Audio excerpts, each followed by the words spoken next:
Hello and welcome to Dokupied, podcast about anime, manga, light novels, and industry news.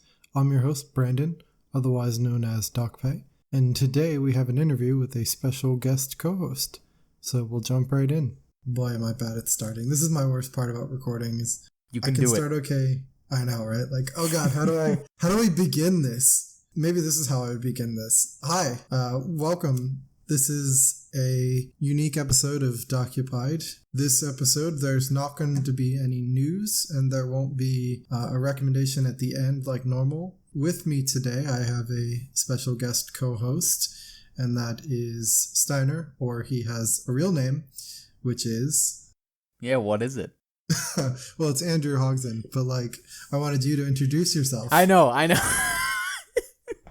Sorry, I couldn't resist. I know your name's Andrew, it's just, I know you as Steiner. So, yeah, as I say, I go by Steiner, but my name in the meat world is Andrew Hodgson. Welcome. This is not your first time on Dokupied. You actually helped co-host an episode before. It's been a while. It has. That was years and years ago, and we were both on, toaster quality microphones at the time. We've certainly come a ways since then. Yeah, we have. I moved across the world since then. I'm in the same house. Are you really? Yes. That's awesome. Oh, man. For people who don't know you, who the hell are you, Steiner? Jeez. We're getting pretty philosophical here. Who am I? What is a man? Let's go with the more literal. Okay. I'm a translator, obviously. Well, no, that's not obvious at all. I'm introducing myself. Yeah. Duh. I'm a translator from English to... No, not from English to English. I'm a Japanese to English translator. I've worked on many projects over the years, including Steins Gate, Dies Irae, Valkyrie Drive, Baldur's Sky, and so on. Oh wait, I didn't mention In Another World with My Smartphone, which is my very good selling light novel series. It's your magnum opus, essentially. That is a masterpiece of my work. If you read it, you will really see where I got everything. Exactly. We've known each other for a number of years now, and you can listen to the other podcasts where we talk about a lot of Steins Gate and science adventure stuff. Maybe we'll touch on that a little later. That's kind of how we know each other. Yeah. But we're going to focus more on the translation stuff, your job, your work, your projects. Oh, there's a lot of those. That's what we're here for. We're here to get into that, huh? We are. Well, obviously, you have things that you've signed that mean you can't talk about some of these things. Yeah. So we'll talk about the stuff that you can. It's okay. Yeah, of course. Thank you for not forcing me to divulge all of my industry secrets. I truly appreciate that.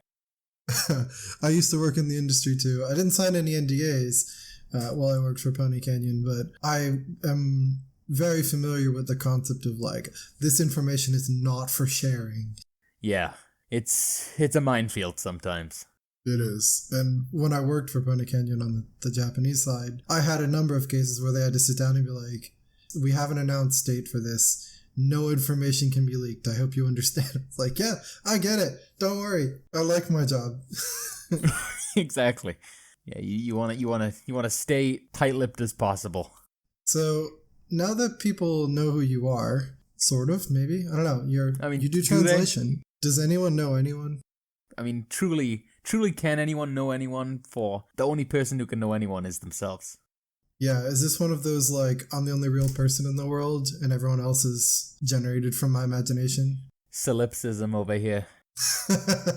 Wonderful. Maybe we can co-write a light novel about that. Well, would it work if there was a light novel where was the main guy the only guy? Well, he's the only real person. Everyone else is in his imagination. So there are other characters. But, No, it wouldn't work. That'd be a stupid idea. Hey, there are no stupid ideas. Someone might like it. Yeah, I think someone could enjoy that. Someone could enjoy the story of a man going to another world with his smartphone, and that's well loved for some reason. But that's the proof. That's the proof of it. I read a lot of light novels, and I've seen plenty of premises that you're like, really? That's what we're going with? Yeah, that was one I saw recently. A friend of mine translated it. It's about just a guy who ends up in another world, but he's naked. Yeah, buck naked in another world. I bought the first volume just to read it. He did a good job, actually, on the translation. There was a lot of funny lines that were going around. So at least there's that. Yeah, I haven't read it yet. I have a long to-read list. Yeah, I'm willing to give new series a shot, and it sounded funny. It's good to have an open mind. I mean, especially with this kind of media, because there are a lot of strange ideas all the time. I mean, just looking at titles of various... Well, light novels have the weirdest titles. Manga are a little more... I don't want to say serious, because that's not necessarily true, but they seem, as a medium, a little more... I guess they're a bit more grounded. Yes, some light novels are very strange, even in the way they're written. Like, well, no, I can get into that example later, actually, because it ties into something else. Let's talk about what you're working on. So, you mentioned a couple things. For people who don't know you, like, what exactly do you work on? Well, in terms of media, I work on all kinds of things. I worked on, video games, visual novels, manga, light novels, and also art books for Udon Entertainment. I've been recently doing a few of those. Nice. So you've touched kind of a lot of mediums there. Basically, I think just about the only thing I haven't done officially at this point is like television, anime, and stuff like that. Yeah, what I know of translator pay and, let's say, conditions and like demands that the subtitlers have to work under sounds a little less than ideal. I know a few of them, and they're all excellent workers, but the conditions could definitely use a touch-up. For sure. Well, you started off in VNs and games, right? That was kind of where you got your start. Yeah, definitely started off with the visual novels. I mean, I springboarded, what was it, 2011? 9 years ago now, Christ. It was back when Steins Gate was airing. There was a whole thing with the fan translation project, so I sort of hopped onto that. I mean, looking back, my Japanese was really bad back then, you know? But I feel like if you're a translator and you look back and you can't cringe a little, then you haven't grown. So I definitely feel like back then when I first joined the Steins Gate fan translation project for the visual novel, I was not nearly where I am right now in terms of ability. But that's where I got my beginning. That's also where we kind of got to know each other, not the translation project. But basically those circumstances around that and through Steins Gate and science adventure stuff. Oh, yeah. So you got your start in games and, science adventure and stuff. And yeah, for sure. Anyone who starts off as a translator, like when I was learning Japanese, you think you know everything. And yeah, you don't. And so as you grow and learn, you eventually settle into something that resembles appropriate level of understanding to actually translate things. And when I was working for Pony Canyon, I was doing translation work, and I realized properly kind of how hard that was then. Yeah, I mean, you were definitely right about when you first start learning it, you're like, oh shit, this is actually really easy. What the hell? I know all these words. And then once you sort of reach that peak, if you keep pushing a little further, you realize, oh, hold on, I actually don't know a thing. And it's like, the reality hits you, but then, once you start going with it and you keep pushing on, your confidence grows again. I don't think you ever quite get as confident as you are in those first early moments, but you get the confidence to be able to say, hey, I can do this capably. It's definitely a process, and just studying Japanese, so I studied at university, and it helped me form a lot of the groundwork for learning Japanese properly. But moving to Japan, for me, living in Japan, moving there, speaking to people, and then doing translation work for like Pony Canyon, all of that really helped form my, Japanese ability and my ability to translate way more than I had before. I practice all that time. And like you said, you start off thinking, I got this. And then when I actually had to do it for a job and had people review it, I was like, oh my God, this is... I start losing some confidence there. Yeah, no, absolutely. So right now I've got 2 ongoing novels with J Novel Club. That's In Another World with My Smartphone and Infinite Dendrogram. Both of them are consistent, they're still ongoing in Japan. I'm caught up with Japan, so I basically translate the volume as soon as it comes out over there now. Nice. usually over a period of about 6 to 8 weeks, because there's a weekly schedule with that site. But that's in terms of novels. On the manga front, I'm doing the Infinite Dendrogram manga for J-Novel. And then I'm also working on 2 titles, well, actually 3, but one's unannounced, for a new company, Kaiten Books. And the 2 titles I'm working on for Kaiten Book is Loner Life in Another World and Shed That Skin, Ryugasaki-san. Cool. So all of those things are things I want to talk about. Let's talk about your light novel or your J-Novel Club work. Yeah, sure. Since you've been doing that for a little while. I joined J-Novel in 2017, so it's been about 3 years. Time really... It gets me too, believe me. I'm like, wait, I've been doing these books for how long? It's like, Wait, what was the first thing you started working on for J-Novel Club? J-Novel, the first thing they put me on was smartphone. Yeah. So I've been doing that since, I think, January of 2017. And you will continue that until the day you die. I mean, what?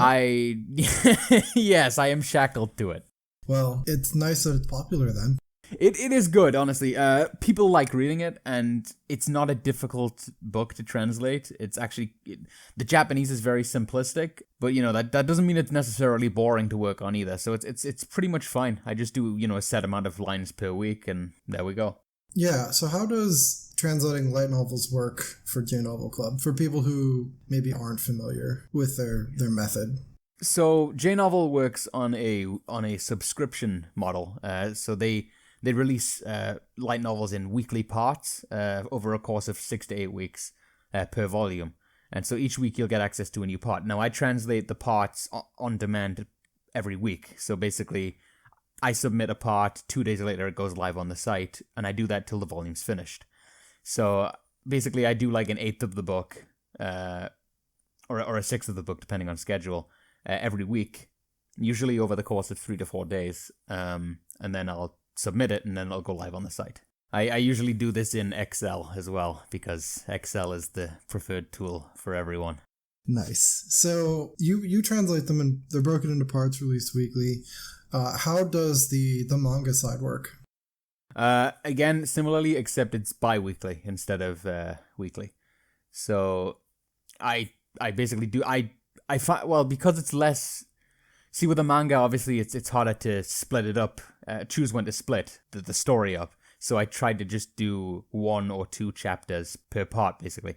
And the manga, like Infinite Dendrogram, is done over a series of, I think, it's either 6 or 8 parts per volume.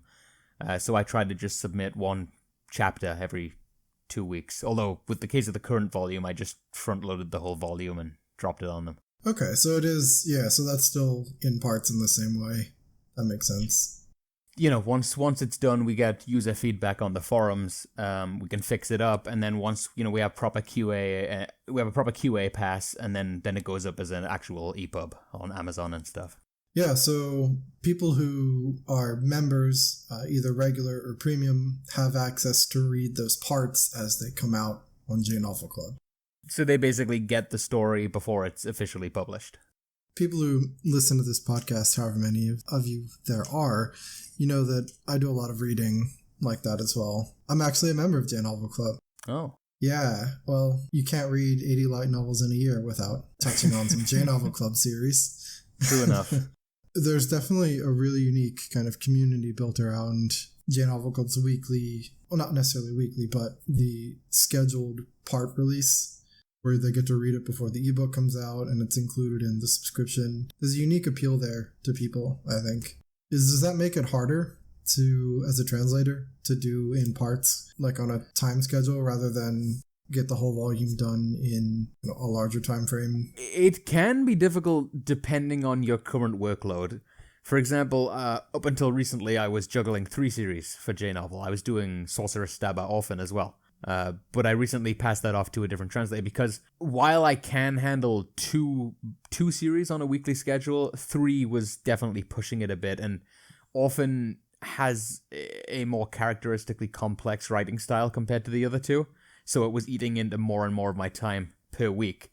So I just couldn't juggle it past a certain point. I got through 5 or so volumes, and that was it. It's actually a pretty big difference to be translating those like weekly schedules rather than like volumes at a time for a more traditional publisher that does, volume releases only. Although, in some cases, you actually find that you actually have a wider schedule than perhaps doing a bulk volume order would have been. I know I've spoken to other translators who've done stuff for some of the other publishers, and they've only had, say, 5 weeks, where my schedule on J-Novel would have given me 10. So it really does vary sometimes. Oh, that's interesting. Yeah, that does make sense, especially when they consider release frequency for the volumes and like how many volumes there are, that kind of thing. It probably varies from series to series. When I first started translating Smartphone, we decided that we wanted to really push the boat out and get an early boost on it. So I did the first, I think, 7 or so volumes at 6 weeks each. So I just kept pumping them out, one volume every 6 weeks for the first year. It was fast, and it wasn't actually that bad, but obviously at the time I wasn't juggling as much. So if you had to do that again for a new series, that would be quite difficult with all your other projects. Yeah, it would be harder with the other schedules mixed in, definitely. So I actually watched the anime for Infinite Dendrogram and In Another World with my smartphone, and let's pretend that I haven't read any of the light novels, which is true for Smartphone, but I read the first one for Dendrogram. This was before the anime came out, and I watched the anime. For other fans who may have watched those anime series, convince us to read those light novels and give you money and work. Well, in Smartphone's case, I'd say it's probably quite an easy sell. I mean, we actually had a lot of people who came from the anime to the series. They were quite interested. It's basically more of the same kind of adventure stuff, but a little bit more fleshed out. And it gets into strange territories. Let's say that the story. Shit, where did it end? Where did it? Yeah, because I think it ended around volume 6 or 7, and then right after where the anime source material for Smartphone ends, they start introducing stuff like interdimensional aliens, and giant robots, and there's time travel a little bit at one point. And that series is a series where you can tell that the author just sort of does whatever the hell he wants. The cast now is so big that I have to keep a personal glossary. If a name gets mentioned, I have to have the glossary on hand so I can control an F to be like, how did I handle that? Because that was 18 volumes ago. You know what I mean? So it's basically more the same. If you want a fun, sort of not too serious story where, Toya and his wives go around doing dumb shit and weird shit and funny shit. I'm swearing a lot. I don't know if I can on this podcast, but... You can. I marked it as explicit so that I can swear sometimes. All right, cool. Just all that kind of crap. It's generally innocent, ridiculous fun, and that's Smartphone for you. An easy, fun read. No, I mean, I would say that Smartphone is it's junk food for your eyes. You know what I mean? Maybe if you read too much, you'll feel bad about it, but it won't kill you. Yeah, junk food. That's a pretty good descriptor for Smartphone. Dendrogram, I actually love Dendrogram a great deal. I'm not the hugest fan of the anime, but that's probably because I'm so into the books. I know a lot of anime onlys were actually fine with it, but I didn't think it was a satisfying adaptation of the themes of the series. It didn't strike me as capturing what the novels do so well, and what the novels do so well is the characterization and the world building. It gets very deep into that. That's one thing I find with a lot of light novels, and since I read a lot and then I'll watch anime versions of it, or I'll watch an anime version and then read the light novel. I've done both.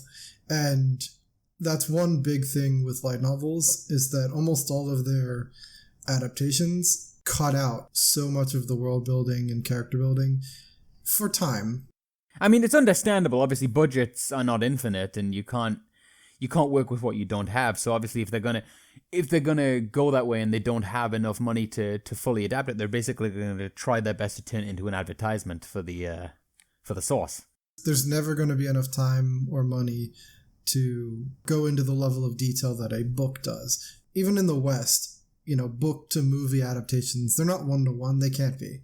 It's impossible. There's always some degree of trade-off or decay with the adaptation. I mean, even in terms of visual novels, like Steins Gate's anime is great, but it's still not as good as the visual novel in terms of detail. The visual novel has 50 or whatever. It has tons of hours available to it, whereas TV anime series have 30 minutes per week. No matter how good your production is, I feel like you'll always miss something out. But in terms of Dendrogram, I feel like it definitely could have made use of a better budget, but in this case, it just didn't have it. So, I mean, you said, how much of it did you watch, if any? I have a thing for watching easy to watch, kind of trashy isekai anime sometimes, and so I watched them both. Dendrogram, the way I saw it, the anime version was not my favorite. There was a lot about it I just wasn't fond of. The production was not good. Yeah. And the story, I felt like they did a lot to shoot. They shoehorned a lot in there, and they missed out on a lot of the world building that explained a lot of what was going on. So the anime just felt like a weird continuous chain of events that didn't make a whole lot of sense. They had 13 episodes. I mean, did you know how many books they covered in that? No. How many? 5. That's a lot. Smartphone is the same. It just felt like they were jumping from plot point to plot point. To be fair, in a series like Smartphone, where it doesn't really have too much continuity writing on it, that's a bit easier on the terms of presentation, because it's just, this guy, he's in another world, he's got his smartphone. Oh no, there's a wife. Oh no, there's another wife. Oh no, there's 8 more, right? And that's easy because it's largely disjointed until it's actually funny because the stuff after what the anime adapted, that's when it starts getting more continuity wise necessary to keep it in, going. Because that's where I would say that the actual story starts after where the anime ended, which is kind of funny. Isn't that always the case with light novels like that? When people, they watch the first season and they're like, okay, well, that was a show. And then all the fans who read the light novels are like, no, you don't get it. There's so much that happens after that. And we'll never get another season. Yeah, I mean, like I said, there's this whole plot with ancient aliens, giant robots. There's actually a whole fucking parallel universe thing going on. It's weird. That author sounds like it's a everything in their kitchen sink kind of author. Yeah, no, absolutely. Everything gets, aliens, time travel, gods, multi-universe stuff. It all gets hodgepodged into there. But yeah, back to Dendrogram. It's a very good series. It's actually one of my favorite series that I currently translate because I really enjoy the characterization and the setting. You said you only read volume 1, but I would actually highly suggest reading volume 2 because volume 2 is one of my favorites in terms of how it presents the villain. Because a good portion of that book is from the villain's perspective. And I actually really appreciated that about the narrative. I mean, he's not a good guy or anything, but it's interesting. Was this Franklin? No, Franklin doesn't show up until volume 4. Gotcha. Volume 1 is all the setup stuff, and volume 2, the stuff with the necromancer and the kidnapped children? Yeah, that's all volume 2. Oh, okay. So that got 2 episodes in the anime, but that's a full volume. I know that feeling. Yeah, he's honestly that's one of my favorite parts of the early writing, definitely. And it kind of got really condensed, so to speak. That's such a common, I don't want to say issue, but it's such a common trend with light novel adaptations. You can look at the light novels adaptations airing this season, like Ascendance of a Bookworm, or I'm assuming, Eighth Son, like that one, or My Next Life as a Villainess. Oh, yeah, Baccarina, yeah. All of these series, so they all have episodes. I read the light novels for Baccarina and Ascendance of a Bookworm. And so there's definitely cases where I'm like, wow, that story was a whole volume. And you start to, as a light novel reader, you'll get that more and more as you watch the anime versions where you're just like, wow, they cut out so much. Yeah. And it's because they're trying to get to a certain point in the plot within a certain episode count. Some of the stories are just less important to the overall plot. They kind of skip over the certain plot beats to get to where they need to be. And I feel like that's a real shame because it is definitely little touches like the antagonist of the volume 2, the necromancer guy. Little touches like getting those kinds of perspective are what make the series so special to me, I think. As a reader, it gives you more world building, more character building. It sets up a lot more stuff going forward. Yeah, I mean, so Dendrogram's definitely pretty heavy on the foreshadowing and the whole idea of the world being more than it seems, and I don't really feel like the anime touched on that very much, if anything. Yeah, they definitely hinted at it a few times, but it was more in the background of the anime just because they knew they weren't going to get to it. To be fair, even the web novel isn't as far as answering many questions yet, so... but it's, it's interesting. You'll get there eventually, and all of that building will pay off from the It'll pay off at some point. Absolutely, yeah. I would say for smartphone, if you're interested in more strange adventures and kind of an easy read that you can easily digest, go for it. Dendrogram, if you're wanting a kind of a gripping story with interesting world building and fun characterization, then check it out. Well, cool. I'll probably get back in and read more of Dendrogram. I have quite a few junk food light novels on my plate right now. So smartphone, I may add it to my list. Since I did watch the anime, I am familiar enough with it. Yeah. Those are good. We'll count those as maybe recommendations for this week. How's that? Because if you watched those and felt like you wanted more, give them a shot. So let's come back and jump back into your day job as a translator. Yeah. What is your work's kind of schedule like, working as a translator with like multiple projects? How do you juggle that? I mean, it does depend sometimes on obviously what the current workload is. Usually I try to, I get up in the morning now at about 7 in the morning. I get up, I'll make breakfast and I'll be like, okay, today I'm going to work from this time to this time. So I usually work through the morning from like 9 till 1, and then I'll get lunch, and then I'll probably work from 2 till 5. And I just sort of rotate what I'm working on. If I know a volume of smartphone is a certain amount of lines long, then I'll say, well, we'll divide that by 8, and we'll see that these many parts need to be this amount of lines long. So then I go on an even smaller scale, and I say, so if I do this much a day, I can get this much done in a week. So I try to focus on the immediate deadlines, like the stuff that's in front of me. If I have stuff that's long-term, like down the line, like I have larger visual novel projects that have a couple months down the line, I will put those on a, not low priority, obviously, because they're still active projects. But I'll say, if I have a smartphone or a Dendrogram deadline coming up this week, I'll be like, okay, first thing I'll do today is knock out the 150 lines on each, and then I'll move on to, the game work or the manga work or something like that. Basically, I like to allocate from each of my projects an amount or a percentage of the work to do per day, and as long as I can maintain that, I'll have it done by a date that I've set. Okay, so it really is just about like project management, prioritization.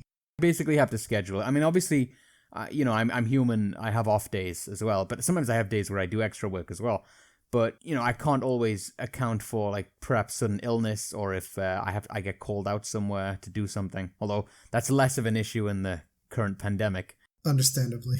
If I have a situation where I can't do work for a while, I will immediately inform my client. I'll be like, hey, I'm a little bit sick right now.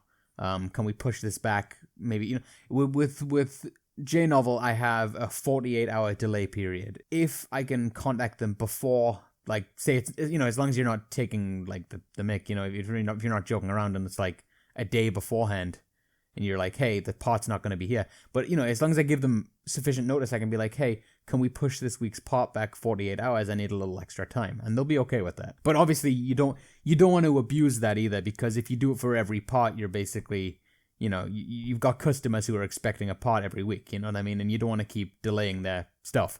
Their whole model as a subscription service is you will get a part a week for this series to the end of the volume. So with J-Novel, they basically give you two delays per volume that you can reasonably push in. And I'm like, that seems reasonable, because to me, a part a weekly part is done over 3 or so days, three to 4 days maybe. So if I get a 48-hour delay on one part and I can stock up a little more on the next part, it'll be fine. Yeah, so a lot of your day is working on different projects for different mediums. No, I work on a lot of different things. Obviously, so the workflow is different on each as well. So like, say if I'm working on a video game, I might be using a translation software like MemoQ, or even an Excel spreadsheet. But if I'm working on manga, I would work on Word, Microsoft Word or WordPad or something like that. Or I would even be working on. There's an interesting workflow with JNovel where we use Google Slides and I just sort of annotate the bubbles, which is kind of interesting. That's different, yeah. Yeah, it's definitely unique, but it's sort of like, it does help in a way because I'm not constantly staring at the same thing when I switch from project to project. So at least it kind of helps mix it up a little. Like, what do you find are the biggest differences translating those different like mediums? So obviously you just talked about the resources or the tools you use. So those are all different for each one too, right? Yeah, so those are the practical differences, obviously. So, I mean, Microsoft Excel is still remarkably popular among visual novel translations and even, video game translations, but we also do it for light novels with JNovel. There are even some companies which employ a really, if you ask me, it's pretty bad, where they just sort of give you the light novel on Bookwalker. They'll buy it for you and they'll be like, well, just translate it from the digital copy. And I'm like, no, no, I'm good, thank you. Yeah, no. If you have a license for that, you can acquire the actual, scripts. You don't need me to buy, to read an ebook version. Yeah, exactly. You can ask the Japanese, the Japanese company will have the original files for the document. I mean, they'll have the Photoshop files for the covers and everything. You know what I mean? It's not. The only resource isn't that, all we have now is an ebook version. No, that's not how the original publishers have files for that. So yeah, that's not great. It's not good. And I feel sorry for those who have to do it, but what can you do? Yeah, but no, for me, with the light novels, I either work off Microsoft Excel or I just, wait, no, that is it. It's just Microsoft Excel. Yeah. But yeah, and it's easy because, they just extract the text and, one column is the Japanese, next column is the translated version, column to the right is the version that your editor writes in with the edited text. Pretty easy to keep track of. Quick and simple, it really doesn't bother me. So those are kind of practical differences. How about the actual translation work? I've done some of this stuff, not through publishing companies, but while I worked at Pony Canyon, I'd done a couple things, but this breadth of stuff that you work on is a lot. I mean, the scope is definitely very different. So when you work on a light novel, it's fairly simple. I mean, you've got the text there, you've got all the surrounding context there. It's you write it.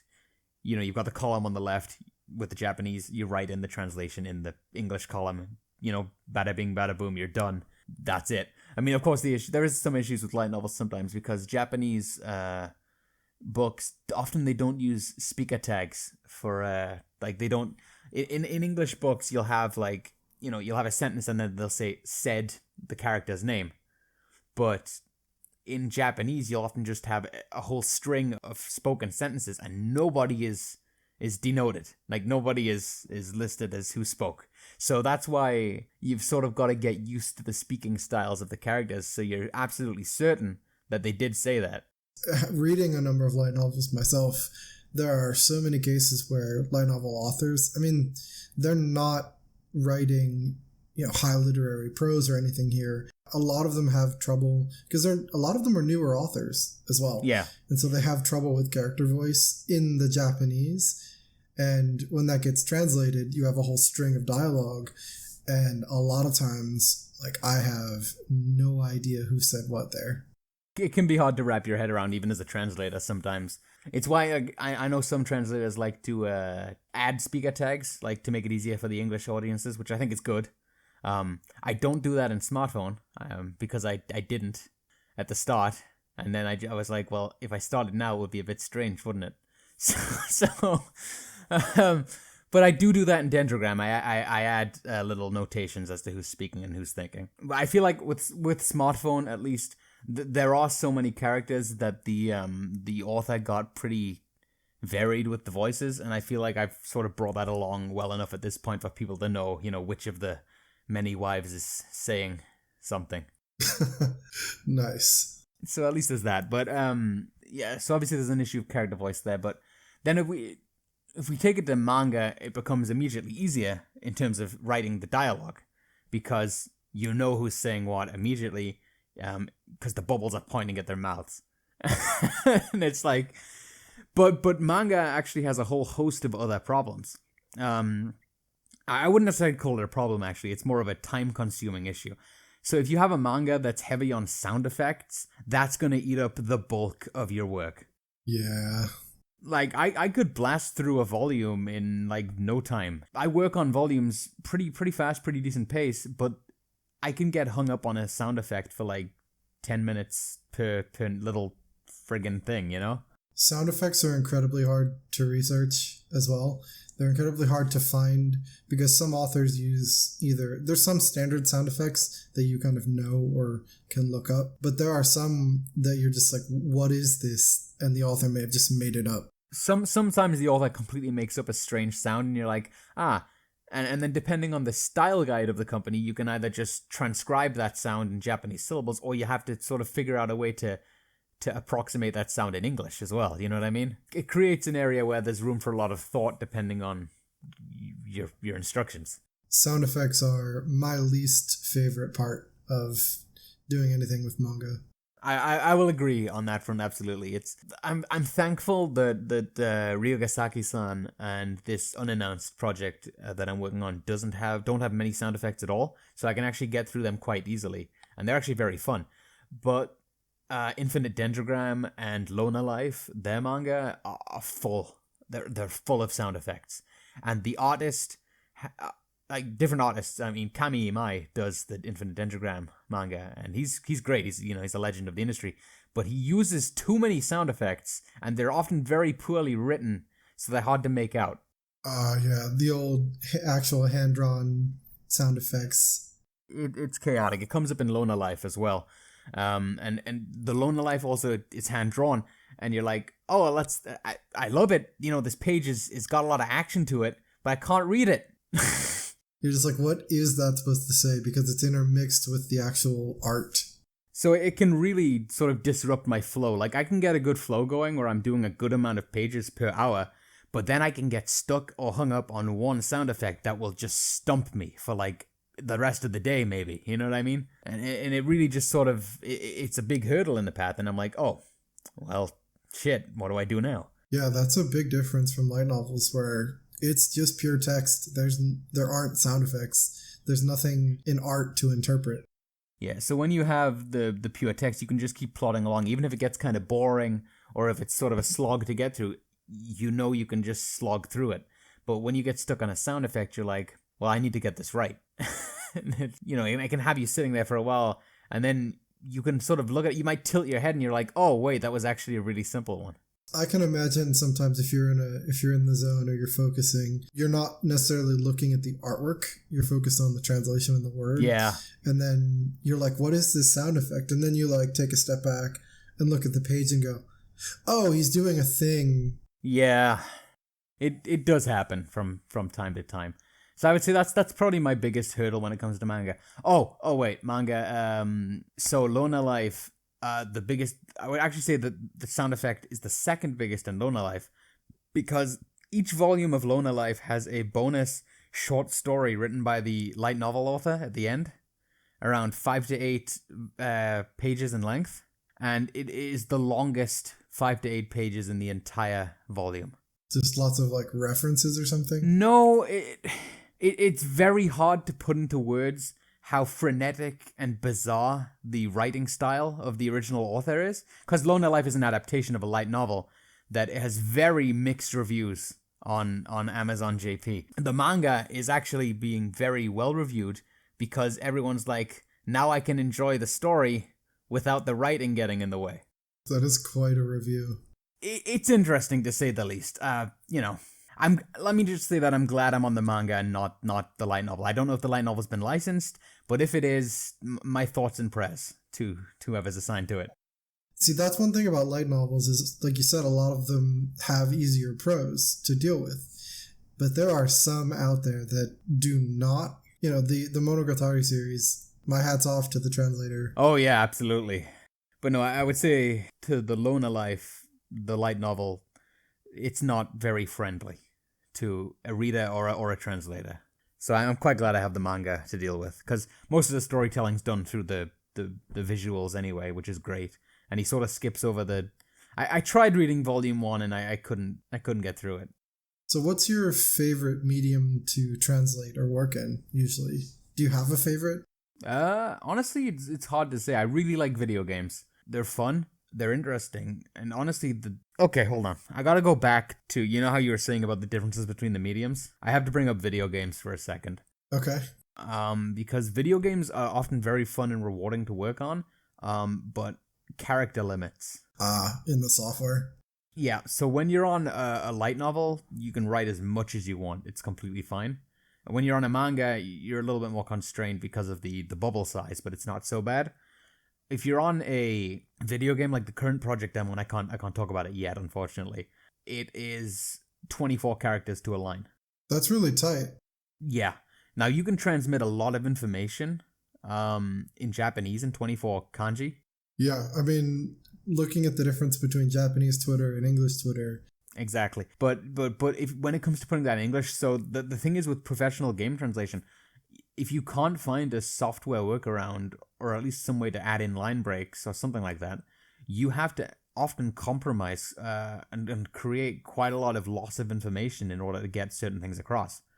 And it can be sad. I will just say, just to double back on what I just said there, it's 24 characters for some lines, 48 for others. So there is a little bit more leeway depending on the line. Obviously, it would be more ideal if you just had infinite freedom, you know what I mean? But obviously, in games, there's stuff like software displays or maybe if like speech is being shown in a bubble on screen or something like that, you don't have a lot of space to work with.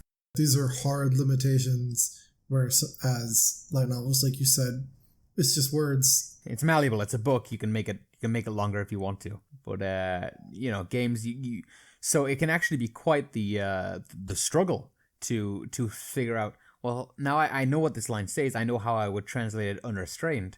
But now I have to think of a way to word it in English in a concise way without jeopardizing this information or this information. And sometimes you have to say, well, I have to cut this half of the information because I can't fit it all in.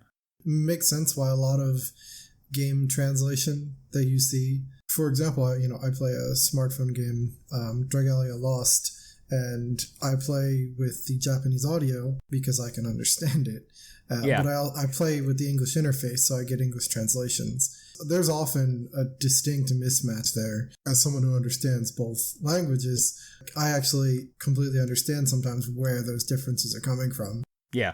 Well, I guess if you understand the language, you probably understand why there's differences. Yeah. If you don't really understand, but you picked up a word or two, and it's just different in the translation, those people are probably confused as fuck. Yeah, you'll be like, well, hold on, I distinctly heard that word. Why does it say this instead? And I see where that confusion arises from, but ultimately, translation is the art of compromise, and especially in situations like that. With a game that's limited by software, that's limited by file size, that's limited by character count, like that is quite restrictive. Yeah, I mean, and honestly, it does take a lot of effort. Like, I would say that I've had to think a lot about lines that I've had to make shorter, more than I've had to think about lines where I haven't had any limits, you know what I mean? I can definitely imagine where that's harder, or at least more time consuming. You have to gauge, you have to make the tough calls sometimes about which part of the sentence you want to axe as well. And it kind of sucks sometimes because you obviously don't want to compromise that kind of stuff, but sometimes you don't have an option. Which one do you so you said video games you get a lot of, it's all very rewarding. It is fun. It is fun, definitely. And I like seeing people play and I like seeing reviews as well. But I mean, I think reviews and stuff, that's something that I enjoy seeing across everything. Like I really do camp the light novel and the manga releases to see what people think. And it is fun, It is nice seeing that people enjoyed the read. it is nice seeing that people had a good time with it. Like I was sitting there for like a week after Ryogasaki-san Volume 1 released, and I was like, there's only one review. I need more. And a second one appeared yesterday, so I was quite happy. I enjoy working in this industry because I enjoy bringing the stories over to a broader audience. And I enjoy bringing, as I say, I like being able to help people who aren't bilingual read the stories and understand the stories. And so I like seeing what they think of the stories. I mean, I wouldn't ever say that my contribution's on the same level as the author, but I still feel that I have a special place in bringing it over, and I quite like that.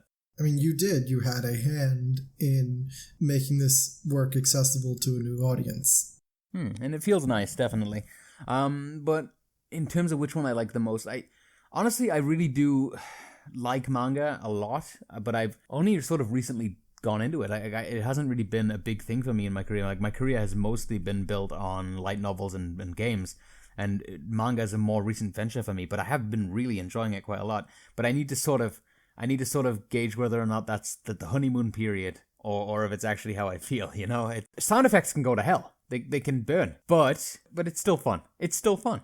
And the funny thing is, as a manga reader and like book collector, I always really appreciate when the sound effects are translated and redrawn. And yet I know exactly what goes into having that happen. And if I were to work on the translation side of it, I would curse the day that sound effects were created.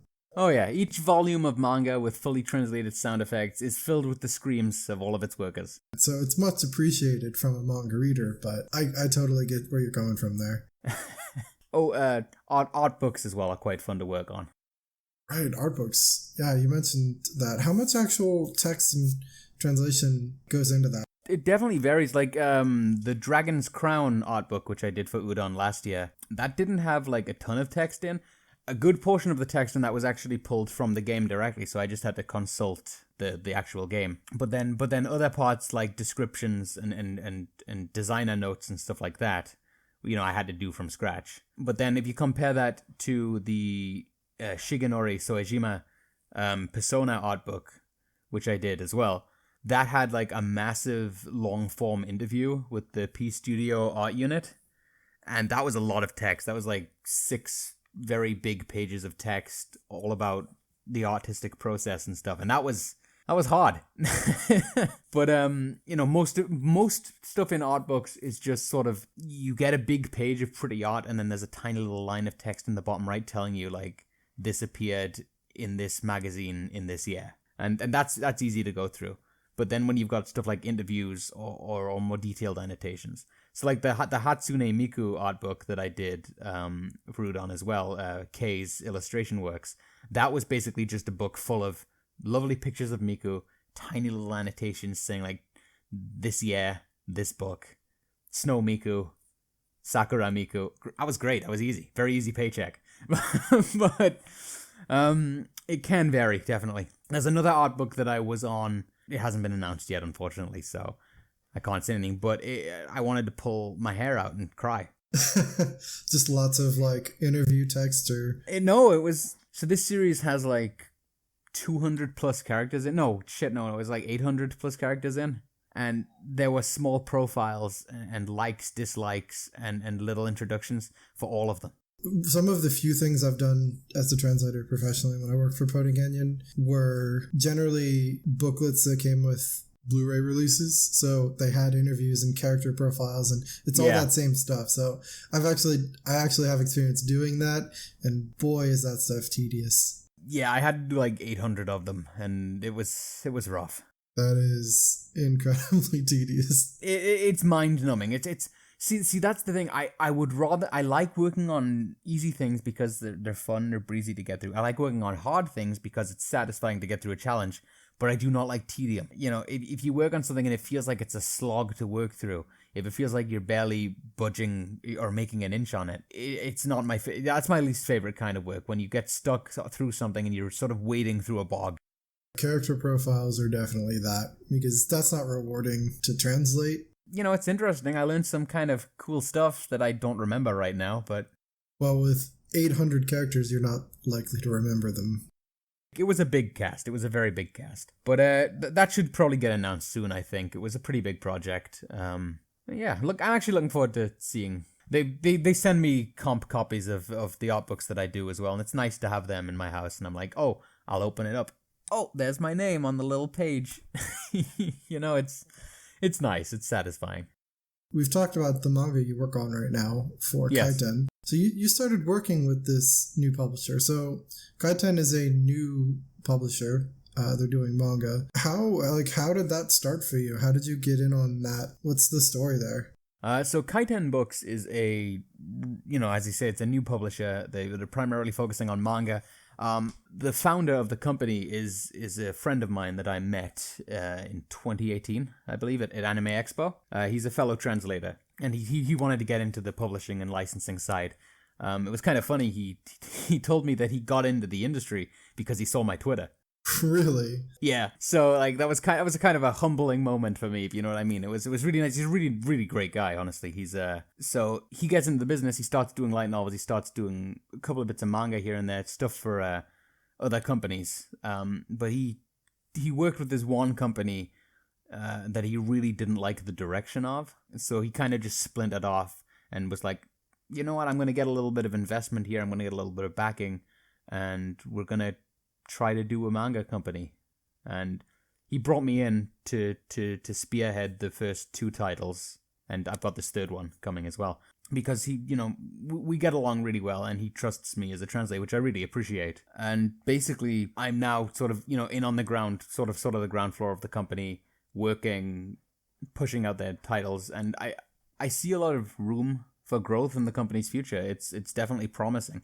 They're taking a very slow, methodical approach. They're reaching out, gaining more trust on the Japanese side, and I think it's going to work out well for them. Yeah, so they're focusing on digital copies of their manga right now, right? So digital versions.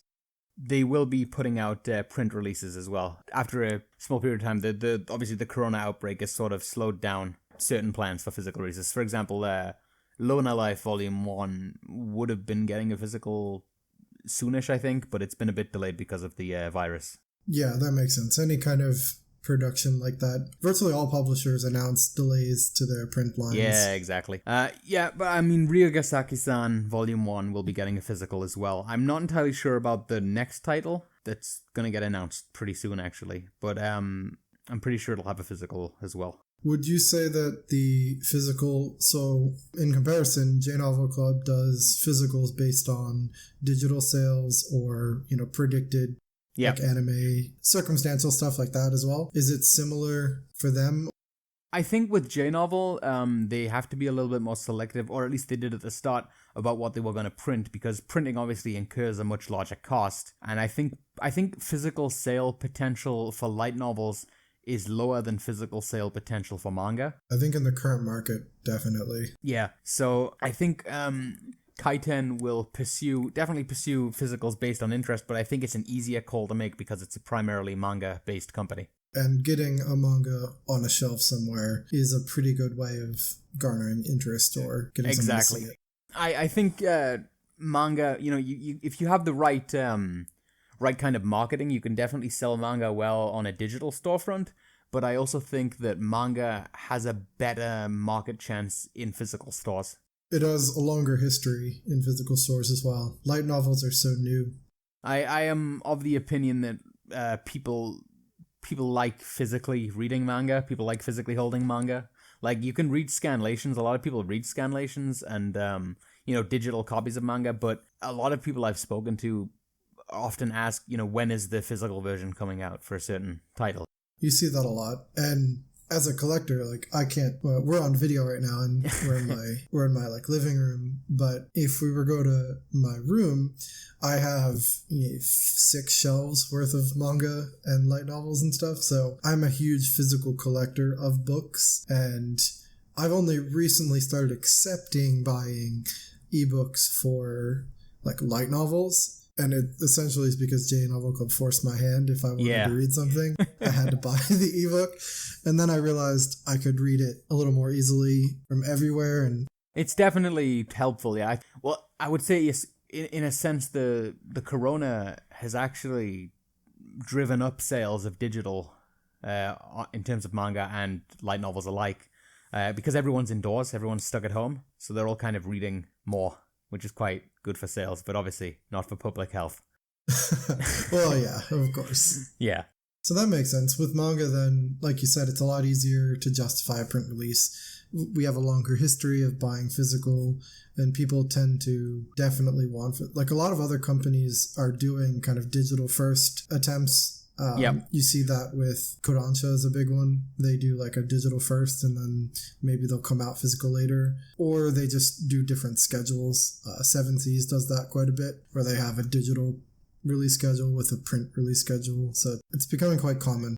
I also think manga on a whole is an easier investment because it costs less to produce and translate than a light novel does. Because, you know, if I'm doing a full light novel volume, you know, a manga might be tough with the sound effects and stuff, but it's not going to cost as much as a light novel would in terms of investment and actual pay. So I am paid less, obviously, per manga volume, but it's justifiable because it's less work. It's a lot less text overall. It's a lot less to deal with, and I breeze through manga a lot easier than I would breeze through a light novel. Even with prose as simple as smartphones, it still takes me a while to get through it. There is an amount of lines that you have to translate, and it is far higher than manga. So I think in terms of being a manga-based business, you have an easier chance for returns on your investment because you're not putting as much money forward as an immediate investment in terms of paying your translator, your editor, and your typesetter, you know, QA. It's not as much as it would be for... I mean, obviously, you have to have someone to typeset the bubbles, typeset the text, and design the cover and all that, but it's still not going to be as much as I think... that even it would cost just for the translator on a light novel. So in that case, you're going to have more series in print then, it sounds like. Yeah, well, we'll see how it goes. Well, because Dendogram and Smartphone both have print releases, right? Yes, they do, which I'm pretty happy about. I have over on my bookshelf, there's 5 copies of Smartphone volume, just a couple of volumes over there. It's got to be satisfying, yeah. It's nice, as I say. It is quite funny. The Persona, the Shigenori Soejima Persona and Catherine art book that I did, they misprinted my name. So they spelled my surname wrong. They put an E in it. Yeah. And that went to print? It did. So all the first editions of that, they did fix it for further reprints. But all the first editions of that have my name wrong, which I kind of keep. I had a good laugh about it. Actually, it was quite funny. Wow. Yeah. I mean, I'm sure that's funny now. But the day you received that, I was like, shit. Who the hell's Andrew Hodgson? You know what I mean? Just. Yeah. Wait. Did you pay someone else? Am I actually getting paid for this? But thankfully, the Miko book, the Dragon's Crown book, that had my actual spelled name in. Oh, a really cool thing about Kaiten, actually, is that we ran this by the Japanese side and they were fine with it. I am credited on the back cover, which is pretty cool. Oh, rather than the first insert page? The colophon page with the little stuff. My name's on the back cover, just translated by, and then my name's on. So it's like a nice little credit. So you flip it over, you'll see the name. It's kind of cool. That's not common at all, I think, for most releases. Definitely not. I believe that the translator of J.K. Haru is a sex worker. I believe that he got his name. It's probably, like you said, really entirely dependent on the Japanese publisher side. Yeah, you basically got to ask. In the industry, I tend to find that you have to ask if you want to get something that benefits you. And if you don't ask, you won't get it. Well, that's just my life rule, really. I mean, that's a good philosophy in general, but back cover billing, I think, is a great idea for translator visibility. I just sort of liked that. So I was like, hey, dude, do you think we could put my name on the back of this volume? And they were like, yeah, okay. We'll see what the Japanese side says. And the Japanese side was like, yeah, okay. So my name's on the back of Lona Life, Ryuka Saki-san, and this mystery title as well. That's really cool. I'd like to see that kind of thing become more common for, localized releases. They're released in English and someone translated it, and that work is important to the book that I'm holding in my hand. And so while it's not, front page author artist billing, back cover translator billing I think that's Sounds at pretty least great. something, yeah, and I think it's nice. I mean, I think we're living in a time where translation staff are getting a lot more visibility, especially on social media, and I feel like it's nice because I get a lot of questions now about the process, about how to get into it, and I think it's nice that people are taking a more active interest in the actual way it works.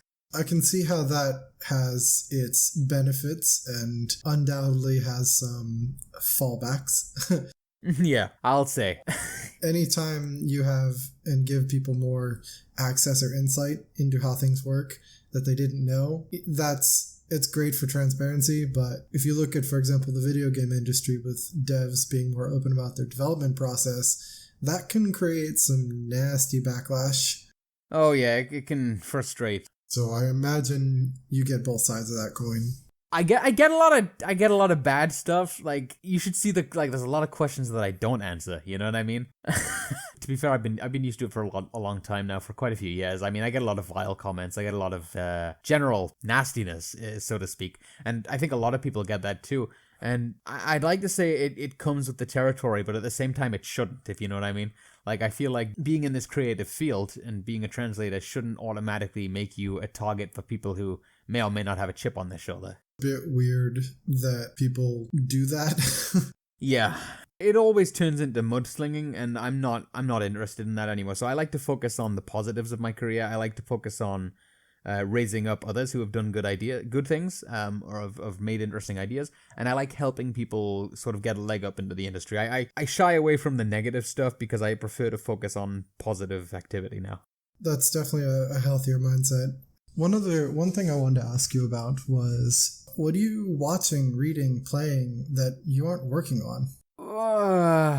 Right. Huh. What is something that I'm... You can't tell me it's nothing. I wouldn't believe nothing. Got a level with you, Chief. It's nothing. My work consumes me. My life Really? embroiled. Honestly, yeah. I haven't been reading or doing a lot lately. I've been working a lot, and then what have I been doing? Oh God, what have I been doing? Hang on, I'm having a small existential crisis. Like, wait, what's going on in my life again? Are you watching any anime or? You'd think I would be, wouldn't you? Yeah. The answer is I'm not. Wow. This is how far I've fallen, my friend. When was the last time you read or watched or played something that wasn't your own project?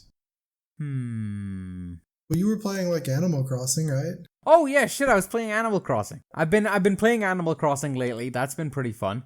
It's pretty casual. It's sort of a way to relax, cause when I'm on a little island and my only worries is these coconuts growing back, that's fine. That's my life. This tanuki wants my money. That's fine by me. Oh, wow, okay. So you really are kind of in work mode, huh? Yeah, I've been doing it pretty hard. Like, I've got a lot on. I don't know if I've had as many projects on at the same time as I do right now. So I've been rewatching. I've been having my brother stays over on weekends. He's been isolating with the rest of the family, so he just sort of comes straight from there to my house. So we've got like a safe kind of thing where he comes to my house every weekend. And so we've been watching like older shows like Cromarty High and It's a good one. we watched Soul Eater recently as well. One of his anime friends from school was talking about it, so he's like, I want to watch Soul Eater. So I was like, all right, kid, we'll do it. Let's watch Soul Eater. But yeah, I've been watching a ton of stuff, basically. Wait, no, I haven't. That's the opposite of what I've been doing. Bro, you kind of hit me hard there. My life's over. We're no longer in the anime, manga, and light novel discussion podcast. We are now the Steiner's having an existential crisis and breakdown. Actually, wait, I have been reading some manga, but it's in Japanese, so... That counts? Yeah, but I don't know if I could talk about it in English because it's like, it's not licensed. It's really cool, but it's nothing anyone could feasibly look into. Actually, the Japanese editor of the work recently tweeted on Twitter. They were like, hey, if you have any interest in a Western release, please DM me. And I was like, huh, interesting. And I was actually kind of pissed off when they did that, because I'd actually sort of been hoping that we could grab it. That's interesting. So that kind of worried me because it sort of put it more on the map, which sort of could have drawn more attention to it. But it's basically this Japanese series. It's called Asper Kanojo. It's about a girl with autism, with learning difficulties. It's about her and this agoraphobic man. and they sort of have to live with each other and get to know each other and deal with each other's idiosyncrasies. But it's a very kind of hard-hitting manga, kind of like in the same vein as like Inio Asano's works. It doesn't pull punches with the negative effects of her mental disorder. Like, she does a lot of erratic things, a lot of bad things. It doesn't sugarcoat the severity of the illness. It's a very interesting and melancholy kind of story. I think it's very nice. Yeah, it sounds interesting. And hopefully, like you said, it gets licensed. If it gets licensed, I think it'll be very popular, but it does deal with like some pretty heavy themes. Like, before I read it, I never stopped to consider what having a socially impairing illness would be like in a country with so many needless social formalities. In Japanese society, there are so many like sort of loopholes and stuff you've got to jump through to just get through like business conversations or regular conversations. And I was thinking, well, what would it actually be like for a socially stunted person to navigate that kind of society? Yeah, I mean, having lived there and experienced it as someone who doesn't have those issues, it's still complex. Like, and this isn't, Japan mysterious kind of thing. It's more of just, there's a lot of unspoken rules about speech, about, action. Yeah, formality and all that. Even in the business emails and stuff that I send out, there's a whole lot of, you've got to beat around the bush a lot before you get to the main point. It's just, and a lot of decisions made for like, reasons that I would view as silly. It's different, for sure. It's definitely a difficult business culture to navigate. But no, what was I thinking? It's not Japanese. I've been playing, little bits of Fallout 76 a bit. My condolences. Yeah, I completely agree. I got back into it after that big update they did lately, and it still disappoints me. I can't say that I haven't gotten my money's worth at this point though, because I have played a significant amount. Like, something about the game did like sort of for like a period of 3 weeks pull me in for like 2 hours a day, an hour a day. So I played a hell of a lot of it, and I'll give them that. But it's not the game that I would have wanted it to be. I'm very much hoping that Bethesda doesn't fuck with the next Elder Scrolls game that they announced. Oh man, I mean, that's still years off, isn't it? It is, but I'm very much hoping that they've learned some lesson from Fallout 76. Yeah, I hope so too. They don't fuck with the formula. Don't fuck with the you have a formula, people like it, and then you fuck it up. But yeah, so I've been playing that. I played there's this shark game that came out lately. Yeah, it's called Maneater. It's by the guys who made I don't know if you played Killing Floor 2. I know it, but no, I didn't play it. So it's by those guys. You basically play as a shark and you go around and you eat people and stuff, and it's pretty fun. It's like an open world. I stopped playing today though because I put like 8 hours into it, and then I got a game-breaking bug where it deleted all of my save data. That is quite literally maybe the worst bug a game could have. It was super demotivating, so I was like, I'm not gonna start it up again until they definitely patch that out. Yeah, so I mean, that's a fun game. Anime was, wait, shit. No, I've been watching Fruits Basket. Well, that's recent. That's airing. Yeah, that's still airing. I've been watching Baccarina. You just massively brain fart on everything you've been doing recently? The last week's been really intensive on work, so I think I just sort of erased everything I've actually been doing. You did nothing in the last week, and so in your mind, when I said, what have you been doing? You look at the last week and said, nothing? My frame of reference just kind of, faded out. But no, I've been watching a couple things. But those are the ones that I've been watching more of lately. But I think Baccarina, my next life is a villainess. I think that's quite a fun adaptation. I'm enjoying the little ones in a head, that kind of thing. It's fun. I read the novels for that as well, and I love it. It's a wonderful series. I actually talked about it on a previous podcast episode where I recommended the light novel. It's hugely popular. Well, for good reason. Yeah, Bookworm is also hugely popular. Like, to the point where there's like an in-joke, because I'm friends with the translator of the novels. We basically have this in-joke to the point where the J-novel forums have become the Bookworm forums. Pretty much every topic on the J-novel forum is a Bookworm-related one, and it eclipses discussion of like every other series. It is crazy. Like, I mean, if he's getting the royalties off that, J-novel, you get a royalty-based plan up to a certain cap. He's gonna be maxing that out. Well, I'm glad it's popular. I love that series as well. It's a good series. And I like that the author is so expressed. Like, she's pretty fucking happy about the Western reception as well. Like, it's really nice to see. With the amount of popularity, like, it's really nice that it's getting a lot of visibility and people watching it, people coming to read it. It's a really good series. It's not your standard isekai. No, it's definitely not. I really like the unique take, and I really like the characters as well. It's just a very interesting story. Actually just finished volume 7 a couple days ago. Oh, nice. After the final part came out. I marathoned it that night. That's the final volume in part 2 of the story, and yeah, it's really moving. Like, there's some real heart-wrenching stuff there.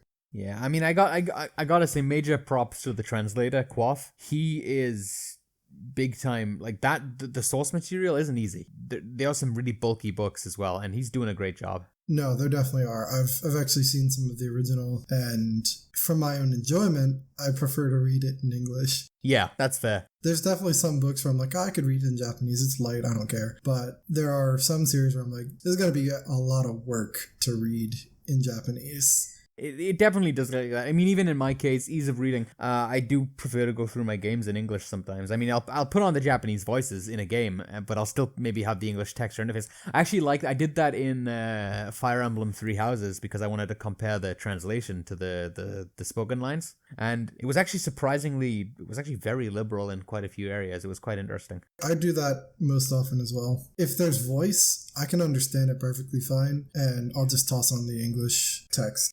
It's fun to play through a game's translation, because as a translator, I like looking through things and I was like, oh, I can go, oh, that was a great idea. Or, oh, I maybe would have handled that differently. And it's actually a really fun way to go through a game. Like, I think it's kind of a unique perspective that the people who know both languages or are in the translation field can do. But I think it's a very little fun kind of thing to do when you're looking at games like that. It's available because they usually have Japanese audio in addition. Yeah, exactly. If I'm reading a light novel or a manga, unless I've read the original, I only see what's put in front of me. Yeah, you can't really do any comparisons there, which is why nobody knows that I rewrite all of my stories. I'm going to make that the quote line for this episode is nobody knows I rewrite. And now everyone's going to know, Steiner. No, the secret. It's out. I'm pretty sure you've announced that on Twitter before, so... Thousands of times, and yet they still let me get away with it. How do people keep letting you get away with this? You're basically like a monster. I know. I mean, smartphone, none of that was written by the Japanese guy. That's all my original plot. That's why it diverges so far from the anime afterwards. That's why it sounds like he threw in everything in his kitchen sink. It's like, oh yeah, we got aliens and robots and time travel. Like, what else you can throw in there, Steiner? Jeez. I'll put in podcasts next, don't worry. I'm not sure a podcast is a great topic. I could see a podcast isekai. I don't know. Well, there's Wave Listen to Me that's airing right now. It's based on... Oh, yeah, I guess that's, yeah. She does radio, so it's a little different. Yeah. I'll ask you one final thing, and then we can wrap this up. I see you. You want to get rid of me. You hate me. I do, yeah. I wanna put you back to work so you can go produce more light novels for me. I see how it is. Kind of wrapping up, do you have any advice for aspiring translators or people who want to get into the industry or anything like that? I know you do a lot of that kind of question answering through like your Twitter. I like to do that a lot. I would say read a lot. I think having a good wealth of vocabulary and, understanding of creative writing, I think if you've digested a lot of that, you'll be able to make your own writing shine better. Don't be afraid to break free from the Japanese structure. I see a lot of newbie translators who come in and they anchor themselves to the Japanese grammatical structure, and it doesn't look pretty in English. I've done that. We've been there.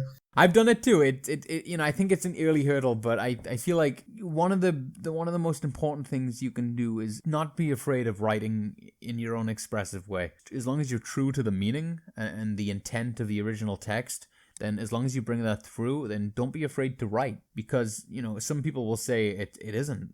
I don't think anyone in the field will say it isn't, but writing is a big part of translating, and you have to be a competent writer, I think, to be a competent translator. Because in the end of the day, you aren't bringing across a story written in Japanese, you're bringing across a story written in English, and you have to be able to write that story down. It's your words that end up in the English translation. It's your words in the book at the end of the day. It's absolutely, and never would I downplay the original author at all. It's their ideas, it's their world, it's their everything, but you have to be able to use your craft to write that in Western lettering. you have to convey all of that in a new language. So you are, non-jokingly, you are kind of having to rewrite a story. It is interesting because it is a completely different alphabet, because you look at the Japanese kanji and the symbols, you have to pluck them upwards, put them in your brain, and then spew out the English.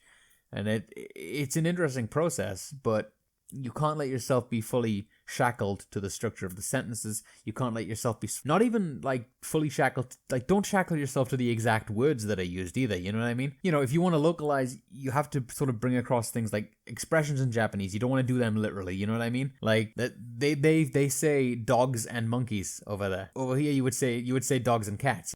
They have a lot of idioms that exist that we have similar idioms to, and that's a good example of, like, if you translate that idiom literally, it makes absolutely no sense in English. Because if you're an American, or you're English, or if you're in any European country, you're probably not gonna have the regular occurrence of a dog fighting a monkey. It's not gonna evoke the same image, the mental image of the English phrase cats and dogs. There was a whole movie called Cats and Dogs. It had a talking cat in it, it had a talking dog in it, and they fought each other. I mean, we had a show called Cat Dog as well. That's right, and they hated each other. Well, they got along sort of, but the dog was an idiot. But yeah, the point is, don't shackle yourself to the literal structure of the sentence. If you can convey the same idea using different words, then by all means, please do so, because 9 times out of 10, it's going to make for a better narrative experience. Yeah, there's no reason that you need to be one-to-one on anything. Japanese grammar structure, as someone who knows Japanese, like, if you know Japanese, you know that the grammar structure is completely different from English. And the way that a sentence is constructed is not going to make sense one-to-one to English. Mm-hmm. And even if you can do it, there's often a far more natural way of writing something that isn't matching the same sentence structure. So be flexible. And I suppose as more general advice, don't be afraid to reach out to companies, because most companies are just they'll either ignore you or they'll give you a test. And if you can do the test and you show promise, they'll take a chance on you. And if you can't, you can ask for feedback and they'll probably give you it. Speaking of, have you done many tests for companies? Yeah, I've done a ton. I did a test for J-Novel. That was interesting. Are you able to speak to any of those, just out of curiosity? What do you mean exactly? Like what kind of test? Did they just send you a sample and say you have a week? Yeah, so it varies definitely by which company you're applying to. Most companies are just going to send you like an extract of text and be like, handle this text, do it in this way, and then they'll give you a time limit and they'll be like, send it to me before this date, and then you send it back. And they'll look it over and they'll either ignore the shit out of you forever or send you back saying, hey, you passed, or hey, you failed and this is why. With J-Novel, there was a whole once I passed the written test, I had to do an oral interview as well. That was extreme. You're not gonna get that from most companies. Most companies are gonna just be satisfied with the written test if you do well on that. But in J-Novel's case, I had to have a little Japanese conversation, express knowledge of the train lines in Tokyo, shit like that. It was really weird. But for the most part, don't be afraid to reach out, and don't be afraid to reach out to established translators either. Like me, I should probably check my Twitter DMs, because you have to click a different tab because they haven't notified you of it. But I'm gonna have to check that. Yeah. So if you're out there listening and you had DM Steiner and he's ignored you, that's not my fault. It's Twitter's fault. Yeah, it's Twitter's fault. Exactly. If you have done it and you've ignored me, I'm going to reply to you tonight. Wait, if I've ignored you, yeah. Well, no, tonight as in when this was recorded. I will tell you when this was recorded. But yeah, back on the thing about reaching out. I've had people reach out to me in the past, and I've directed them to places where they can get tested. I directed them, or I've even looked over their work myself and helped them get a little leg up. I didn't have that so much earlier on. Getting into the industry, I had to make all my own connections. Early on, I had to do a bunch of porn games, and it was basically nightmarish. But then once the ball started rolling, now work comes to me and it's much easier. I know how tough it is to be there at the start and not being sure where to go. So I like to give people advice whenever I can. Nice. Well, if you ever want to practice your spoken Japanese, feel free to hit me up. We could do this podcast again, but in Japanese. I would rather translate sound effects. Oh, man. I haven't had a good chance to use Japanese in a little while. Flexing my spoken is absolutely my least tested version, least tried and tested ability in terms of Japanese understanding. It's like I know what's being said to me, but then when it comes to forming the response in my mouth, I sort of lock up. You know what I mean? It's quite hard. They are fundamentally different. Like, exactly. Spoken language and the written language are not at all like they're not the same. It's hard. You can learn them independently of each other, essentially. So this sort of ties into what you were saying earlier in the podcast, how when you went to Japan and you immersed yourself, it helped. For sure. It actually helped both, but in different ways. Yeah, exactly. So I would say if I wanted to really sort of work on my spoken, which I think I really do need to at some point. I was actually planning to go to Japan this year, actually, before the whole thing happened. Me too, but now I'm stuck at home. Yay! But I was planning to do that, and it would have helped me, get a bit more of my spoken practice in. But we'll see where that goes. I definitely think that once this sort of state of emergency is over and all that, I'll be flying out there trying my luck. I wish you the best of luck with that. Learning Japanese, spoken and written are both so hard. Like, my ability to actually write Japanese has deteriorated entirely since I've left. After I moved out, yeah, I have no reason to ever write in Japanese with my hand. And so when I went to go write again, it's like, wait, what's the stroke order for this stuff? It's all gone away. The handwriting and the spoken, because I've had no real reason to practice either, I'm basically very bad at both. I never had great handwriting, but I at least instinctively knew most commonly used kanji I could write. And now I'm looking back and like, oh, I can read it. And then I look at it and go, wait, how do I write this one again? It's bad. I can type it though. Yeah, me too. The typing's fine, the reading's fine, but when it comes to the speaking and the handwriting, I'm basically a baby. Well, like I said, they're different skills. They really are. I think a lot of people don't fully grasp that. If you don't practice it, if you don't get it in daily engagement enough, you're not going to get it. Even in the reverse side, if someone knows Japanese and English, that doesn't necessarily mean they know how to translate something. That's absolutely true. There's a big difference between understanding something and being able to convey it. I think I've taken up enough of your day for today. So we'll wrap this up here. Oh yeah, sure. It's been fun. But I hope it was all right. I hope my responses were okay and all that. Oh, they'll be great. I'm going to cut out anything that wasn't any good. Oh, great. Oh, that's 80% of the talk then. Well, yeah, but that's a podcast for you, right? Yeah. Okay, well, look, it's 98% of the talk.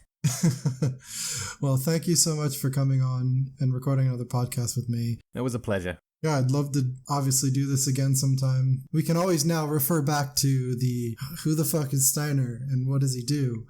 Yeah. And now in the future, we can then talk about other cool ass shit. How did I introduce myself? Was it bad? I think it was bad. Well, we'll do it again. Here. We can recut it. Do you want to recut it? Let's go. Okay, so who are you again? Who am I? Oh no, I started it off again, didn't I? Okay, no. Okay, so we'll just do it again. We'll just do it a bit off the bat. Actually, wait, shit. I didn't mention any of my visual novel work, did I? No. Damn, I hope Sekai Project doesn't listen to this.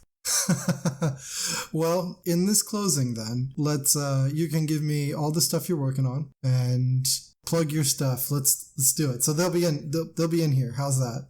All right. So once again, my guest was Steiner. Yep, that's me, or Andrew Hodgson. Or the reverse, it's Andrew Hodgson or Steiner, I guess. Okay, tell me all your stuff. I'm on Twitter. Get me on Twitter. Give me a list of your projects. No, I'm telling you about my twitter.com. Oh, okay.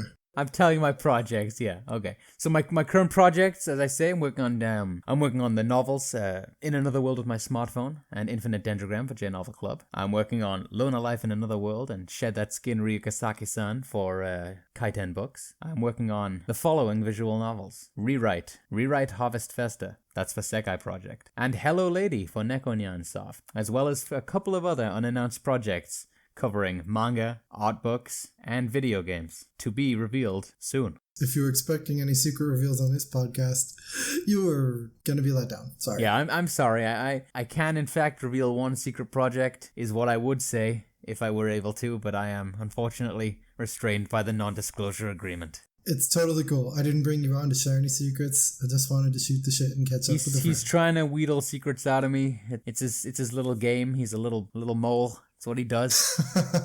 Well, it didn't work, so that's cool. Yeah, so where can people find you? Yeah, you can find me on the twitter.com. My @ is Distant Valhalla, no spaces. And yeah, as I say, my handle online is Steiner. You can also find me on AB Hodgson, abhodgson.com. Why don't you go ahead and spell that? Yes, I was about to say abhodgson.com. But that site may or may not be up yet. Actually, it is up right now, but it looks like absolute ass. But I am getting a website redesign that is nearly done. Well, looking forward to seeing that. Is it like your professional profile? Yeah, it's going to have like a proper portfolio on with little images of the stuff that I worked on and everything. Oh, that's cool. I had it designed. It looks real nice, actually. It's just a matter of getting it to go live now, basically. Well, cool. For anyone listening, check out all his stuff. Yeah, and if you need me to translate something, you better have money. Well, that's kind of what being a professional is, right? It's how it is. I mean, end of the day, I have to eat. I have to buy small stuffed frogs. You have a problem, just saying. I have a lot of them, and I feel like it's not a problem, it's just a collection. I have a collection of books, and I know it's also a problem. Your frog collection is definitely also a problem. I feel like that's a you problem, man. I don't know. Well, we'll both walk away with this saying that we just have collections. Sounds good. I mean, I'm wearing a frog shirt right now, so... It's a good one. I like it. I love Sergeant Frog. Sergeant Frog, man, I loved the hell out of that thing. I used to read the manga when I was younger. Me too. I love it. Fantastic. Well, anyway, that's it for the podcast. Thank you all so much for listening. Yeah, thank you for listening, everyone. Thanks for listening. Follow my Twitter, I am DocPay, for updates. Please subscribe and leave a review wherever you listen to podcasts. And I'll catch you next time.